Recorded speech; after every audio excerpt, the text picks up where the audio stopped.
안녕하십니까. 모닝쇼 이건입니다. 뉴욕 증시 2거래일 연속으로 반등 마감하는 패턴을 보이면서 거래를 마쳤습니다. 초반에는 경제지표 때문에 살짝 혼조세를 보여주다가 결국에는 기술주의 힘으로 올라가는 뉴욕 증시가 되겠는데요. 지난주하고는 다르게 이번 주는 기술주들의 상승세가 이어진다는 특징이 연결되고 있는 모습입니다. 자, 오늘도 헤드라인을 통해서 뉴욕 증시 상황 체크해 보겠습니다. 자, 첫 번째는 우선 유럽에서 찾아볼 수가 있겠는데요. 유럽 중앙은행에서 계속해서 금리 인하에 대한 부분들이 나와줬고요. 그리고 개장 초반에 나왔었던 8월 생산자 물가 지수가 되겠습니다. CPI에 이어서 PPI 역시 초반에 예상치에 부합하는 모습이지만 세부적인 내용에서 장 초반에 혼조세를 만드는 재료가 됐습니다. 자, 그런 가운데 어제에 이어서 오늘도 젠슨 황 CEO의 발언이 시장에 유효했었는데요. AI와 관련해 미국 정부와 좀 더 연결고리를 깊게 가져간다는 내용이 시장에 긍정적이었습니다. 자, 그런 가운데 이날 오른 종목과 내린 종목 굉장히 뚜렷한 모습이었었고요. 첫 번째가 오라클이 되겠습니다. 긍정적인 전망을 발표하면서 어제 오늘 굉장히 멋진 상승세를 보여주고 있는 오라클이 되겠고요. 또 GM 같은 경우에는 국내 완성차 업체 현대차와 손을 잡는다는 내용 속에서 좋았습니다. 하지만 어도비 같은 경우에는 실적이 예상치에 살짝 빗나가는 모습이 나오게 되면서 급락하는 흐름이고요. 마지막으로 모더나 역시 좀 더 비용을 절감한다라는 안 좋은 소식 속에 하락을 했습니다.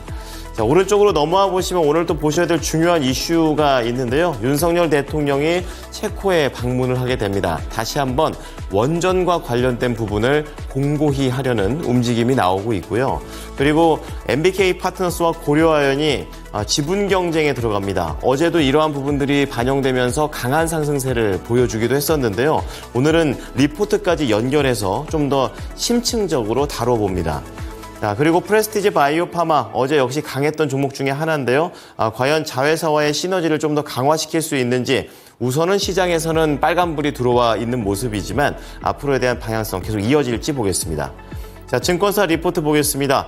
삼성전자 이번 주에 계속해서 줄 하향 리포트가 나오는 가운데 이날도 목표가 하향 종목을 다시 한번 볼 텐데요. 원인을 좀 더 분석하는 내용이 되겠습니다. 우선 모바일과 관련된 단점, 그리고 메모리와 파운드리와 관련된 전망이 좀 더 구조적으로 좀 바뀌어야 되는 부분이 있습니다. 이 부분을 좀 알아보도록 하고요. 그리고 고려아연과 엔젤 로보틱스도 좀 체크해 보겠습니다. 대표적인 웨어러블 로봇 기업이 되겠는데요. 주력 제품과 그리고 앞으로 해외 쪽에 대한 긍정적인 발판들이 마련되고 있다는 부분을 함께 해보도록 하겠습니다. 자, 우선 3대 지수 좀 체크를 해보겠습니다. 이날 다우지수가 0.5% 올랐고요. S&P 500이 0.7%, 나스닥이 1% 오르게 되면서 어제와 비슷하게 나스닥 중심의 상승세가 나와줬습니다. 조금 아쉬운 거는 이제 어제보다 상승 탄력이 약간 줄어들었다라는 점이 되겠는데요. 견조한 경제 지표가 발표한 이후에 수급상 되돌림이 좀 들어왔다는 것이 초반의 분위기였었고요. 이후에는 역시 엔비디아 중심의 상승세를 보였던 하루가 되겠습니다. 자, 첫 번째 헤드라인부터 체크해 보겠습니다. 우선 유럽부터 시차상 좀 말씀을 좀 드리도록 하겠는데요. 현지 시간 12일입니다. 정책금리를 3개월 만에 추가 인하했습니다.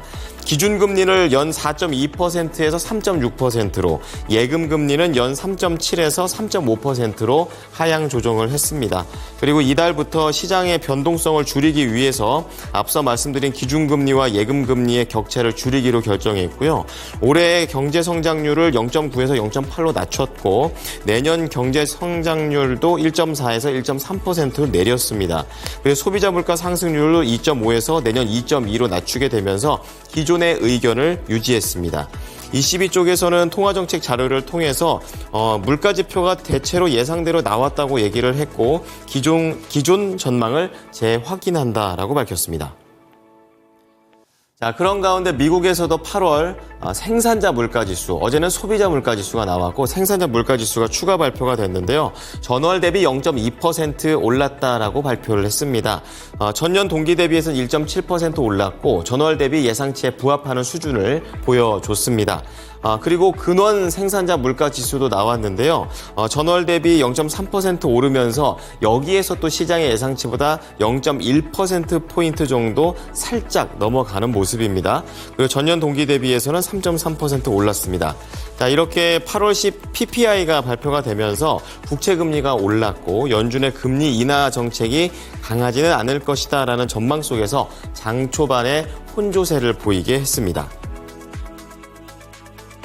자, 그리고 세 번째 헤드라인은 AI와 관련된 내용입니다. 역시 같은 사람의 이름이 언급이 되는데요. 엔비디아 CEO인 젠슨 왕이 되겠습니다. CNBC에 출연해서 급성장하고 있는 AI 산업이 계속 커나가려면 미국 정부의 힘도 필요하다라고 얘기를 했습니다. 황 CEO는 AI 모델을 훈련하는 데 있어서 지금은 에너지를 너무 많이 잡아먹는 게 문제가 되고 있지만 앞으로 이 AI 기반으로 생산성이 올라가게 되면 장기적으로는 에너지를 절약하는 데 도움된다라고 역설을 했고요. 또 이날 백악관에서 바이든 정부 관리들과 AI 리더들이 모이는 자리가 있었었는데요. 이 자리에서 지금 미국이 중국보다 AI를 덜 지원하는 것에 대해서는 걱정하지 않는다고 얘기를 하면서 현재 행정부가 최대한 많은 것을 가장 빠르게 지원하기로 약속했다고 덧붙였습니다. 자, 이날 뉴욕 증시에서 오라클과 관련된 내용부터 특징주를 보겠습니다. 긍정적인 전망을 발표를 했고요. CEO가 올해뿐만이 아니라 내년에도 계속해서 강한 성장세는 이어진다라고 얘기를 했습니다. 자, 이러한 내용에 따라서 오라클 최근에 폼이 좋은데요. 추가 상승을 하고 있습니다.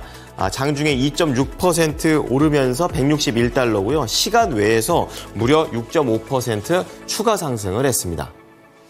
자, 다음은 자동차 업체 GM이 되겠습니다. 국내 현대차와 손을 맞잡습니다. 신차 개발과 관련해 협력을 하고요. 공급망, 수소를 포함한 친환경 에너지 쪽도 같이 기술을 모아보겠다라는 그런 내용이었습니다. 자, 이날 제너럴 모터스 3.2% 올랐고요. 46달러 선에서 거래를 마쳤습니다. 자, 이어서 안 좋았던 종목도 보겠습니다. 어도비인데요. 실적 때문에 하락을 했습니다. 실적 자체는 양호했었지만 결국에는 기대 매출, 앞으로가 문제가 됐었는데 이 부분에서 예상치를 하회하게 되면서 안 좋았습니다. 장중에는 1% 오르면서 종가상 586달러 거래를 마쳤고 안타깝게 시간 외에서는 9% 이상 급락을 했습니다. 자, 마지막으로 모더나 보겠습니다. 일부 제품 출시를 중단을 하게 되면서 비용을 절감하겠다라고 얘기를 하고 있습니다.